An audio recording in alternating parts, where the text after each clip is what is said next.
ngolunye usuku nami ngihambele ke sengijwayela abanye abanganzi ngihambele nabo uma ngihamba mathi ngiyaphuma kulowo muzi lo-ke hayibo nabo labafethu ngibabingelele bavuma ukuthi awunjani ngithi hayi ngiyaphila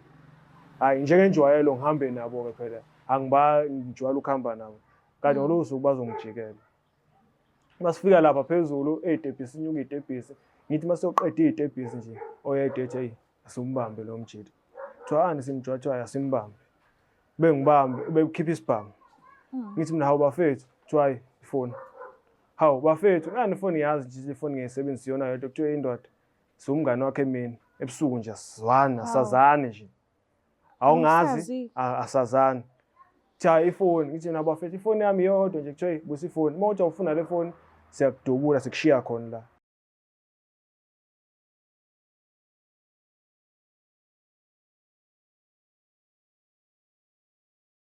Ngiyanibingelela nonke ababukeli be-Black Life TV kuhlelo esilibiza ngokuthi izigameko zempilo. Igama lami nguStufuze Dlangamandla Zulu. So njengoba ubhuti esivakashelile namhlanje, uzoshare ukuthi wagileka ngani, kwenzakalani ngaye and asichazele ukuthi usahila yini and aphinde aqwashise nabanye abantu ukuthi into emehlelile yena ngoba nakho useyibonile uyayazi ingamehleli nomunye umuntu. So ngicela ukuthi uziphe isikhathi nesineke ulalelisise ukuthi ubhuti wabantu uthini. Sabona kunjani? Yaphela. Alright? Ngiyarazi. Ngiyaphila nami. Ngicela ukwazi isibongo sakho nendawo ophuma kuyona. Igama lami nguCela Impilo. Okay. Buya kuphi? Ngibuya ngihlala eClermont. Ukhulele eClermont vele? No. Okay, kulungile. So ngicela ungiqala ekuqaleni-ke kwenzakalani? Ungixoxele nje indaba uze nayo so ekuqaleni kuze kube imanje. Cha la sesistufuza ngafika la ngonyaka ka2020 ngafika ngumfana nje obhayizayo ngifika la eClermont la Okay ngifikele ekhaya kithi ngafika lana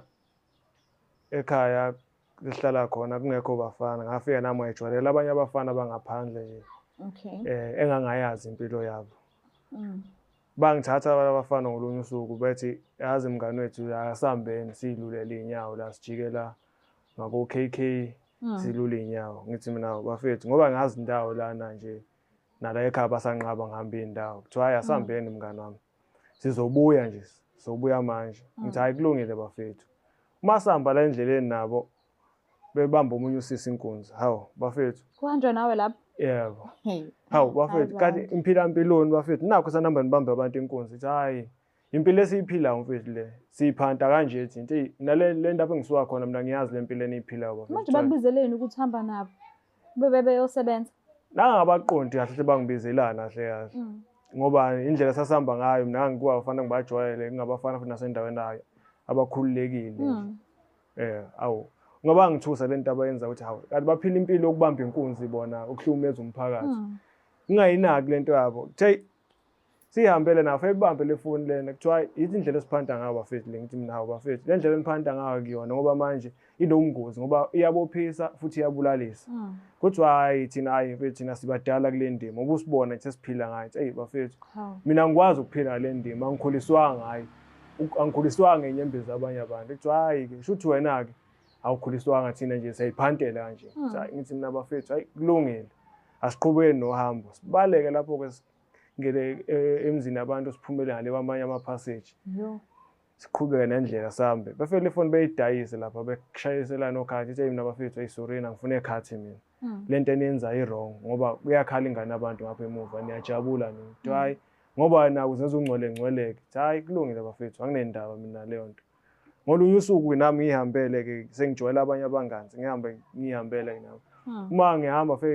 mathi ngiyaphuma kulowo muzi lo-ke hayibo nabo labafethu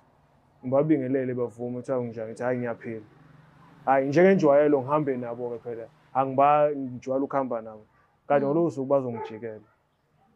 masifika lapha phezulu ey'tebhisi inyuka iy'tebhisi ngithi masoqeda iy'tebhisi nje oyedwa ethi eyi asimbambe lo mjidi kuthiwa simjwathwayo asimbambe bengibambe bekhipha isibhamu ngithi mina hawu bafethu kuthiwa hayi ifoni hawu bafethu ngani ifoni yazi nje ifoni ngiyisebenzisa yona yodwa kuthiwa indoda siwumngane wakhe mina ebusuku nje asizwana sazane nje awungazi asazane cha ifoni ngithi nabafethu ifoni yami yodwa nje kuthiwa busa ifoni uma uthi awufuna le foni siyakudubula sikushiya khona la ngibanika ifoni bebaleke ngibone lento engiphatha kabi le fike kuse ngakusasa ngilala ngiphathe kabi kuse ngakusasa sengiyixoxa le ndaba ngixoxela abanye abafethu engibafica esitolo bafethu yazi ngithethe ngiyihambela lapha yazi amajita engiwajwayele la avela ngibamba inkunzi angiphuca ifoni kuthiwa hawu abantu abafana bajwayele kade ubungabazi nje bengibazi kodwa manje bengayitsheti nami bengangibamba kuthiwa hayi umuntu kunjalo mfethu kodwa-ke ungabuyiseli bayeke mfethu kodwa nje ukholelwe ukutheni ukuthi uNkulunkulu ukhona uzoyibuyiselela ngithi hayi bafethu mina ngiyazi into enje kodwa khona kuthiwa umuntu kuthiwa umjwayele usengakubamba inkunzi kanje kanjani manje ekuphuca into yakho uyazi nawe ukuthi le foni le uyayisebenzisa ngoba uwumuntu ofuna umsebenzi la eThekwini usebenzisa yona le foni bethi hayi khululeka mfethu wena nje kushiyela uNkulunkulu konke lokho hayi ngithulile kuthula inyanga lana zibe u3 hayibo ngithi manje bayabuya mfethu uthi ubusuzwile kulo mfowethu wakubamba inkunzi kuthiwa ushonile ngithi hayi no mfethu ninamanga bengakezwa lutho hawu lo mfowethu bamdubulile ngapha hawu ngeke nje bamdubula naye ade phathe isibhamu nabathi uzongidubula bamdubula kanjani ke kuthiwa hayi bamdubulile lo mfowethu thula nje uzobona nje lingakapheli leli sonto uzozo kuthiwa nje useyangcwatshwa ngithi hayi bafethu ninamanga nini kuthiwa hayi lo muntu udutshuliwe lokho kudlulisa kuphela isonto sinalapha kade bamba inkunzi mangithi sengiyalandela nakhona kuthiwa hayi wabamba inkunzi ihamba nomngane wakhe wabaleka umngane wakhe wamshiya umphakathi wamfica engene ezihlahleni lapha acashe khona ufika wamdonsa khona wamshaya wamdubula wamenza yonke le yanto le lapha hayi kwabona ukuthi hayi manje kwaphela izinsuku ngiyabona hawu nali isonto liyasondela uma kuthiwa sihlele emgwaqeni nezingane zake sevashile hawu nayi imoto yakubo hawu kuthiwa uyambo nayi imoto uthula ubuku uzobona ingena kubo nangempela hawu nayi imoto engena kubo kuthiwa kuye lo ngcwatshwayo hawu ngempela bafethu bengiqiniseka kuthiwa ushonile lo mjide nakhona bamfice ebamba inkunzi kanje thothi lemlahlile ke la kubo bayithaya bambulala ngale kodwa bambulale kabuhlungu ke kunalokho ayefuna ukukwenza kuwena ngathi mina hayi bafethu shothi baqinisile bethi uNkulunkulu ukhona ngoba umuntu uwumuntu emini ebusuku sengasiyena kumuntu lokho seyakujikela kwawena nawe umthembile sekujikele kuphuca kwafona kuphuca kwanto lento uthi umthembile nathi uyena mhlawumbe ebusuku ongakuvikela ethi hayi le foni le mfethu ngoba umngane wethu sikima nawe siyokuvikela ebusuku kodwa kulokho abakwenzanga bave bangiphuca mina ifoni bayithatha mhlawumbe ungathini kulabo bhuti laba abasebenza ngokubamba inkunzi hayi ubhuti kuphela mina ngihleze ngilalela izitori ku-TikTok abantu baxoxa izitori zabo ukuthi hayibo ngaba nje umuntu osifazana inkunzi abanye bathi omama abadala nabo bayabambana kakhulukazi nje izitolo la kudayisa khona ukudla umuntu angene umuntu oyothenga kanti cha uzobamba wena nje so ungafisa ukuthini kulabo abantu abaziphilisa ngey'nyembezi zabanye abantu bebamba inkunzi engakusho nje sisitufuze ukuthi ayikho into enempumelelo enenqubekela phambili ngey'nyembezi zabantu ngobani uzobe ekhala ngapha nawe uthi uyajabula uthi ujabula ngey'nyembezi zabantu awuwazi ngoba ekhala nje mhlawumbe besuke ekhaya yophantela iy'ngane zakhe noma nganye yothengela iy'ngane so ayiphuca lento sekhala akusakhale na yedwa sekhala iy'ngane zakhe ngokuthi uma uphumile lana wahamba sebuya senakho ukudla lokho ede yokuthenga usukuthathile wena uyokondla iy'ngane zakho noma kanye uzama ukuyisiza wena ngalezo nyembezi zabantu kodwa mina ngathi ngiyabatshela ukuthi bafethu kuyekeni lento kuzameke ikhona imisebenzi uhamba ucela umsebenzi kumuntu umuntu ngeke ekuxoshe ithi ngoba uyisigebengu okutshela hayi zama nali igceke clean igceke lami la ngizokunika lokho uhamba uyozama okuzamayo ukuthi hayi ngoba kuthiwa eSouth Africa imisebenzi ayikho kodwa uma ukwazi ukukhuluma nabantu ukuthi yazi ngilambile ngeke lo muntu ekuxoshe uthi cinga umsebenzi la egcekeni noma ngikline nali igceke lami ngikunikeze lokho kunikeza khona uhamba uphilisa iy'ngane zakho kodwa hayi ngokuthi kube kukhala omunye umuntu so usuwaphola kuyona yonke lento le engibhlungu ngakhona ngangalindethi mina mhlambe ukuthi lo muntu lona engadlula emhlabeni ngendlela adlula ngayo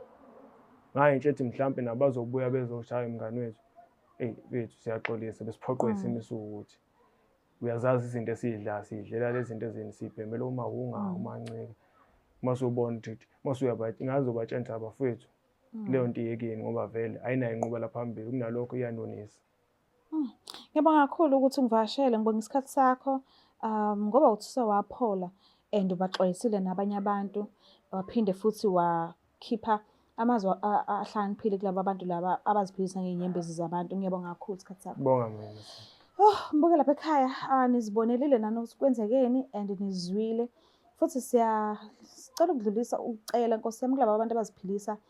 ngezinyembezi zabantu sibabamba inkunzi. Ayikho right leyo nto leyo. And izigcine sekufaka nasey'nkingeni ey'ningi ubukade ungeke uzungene kuzona uma ngase kuthiwa awuphili ngey'nyembezi zabantu. Ngiyacela ukuthi ungakhohlwa usubscribe, ulike, ushare. Mina ngiyathanda kakhulu. Bye. It's the Black Life TV.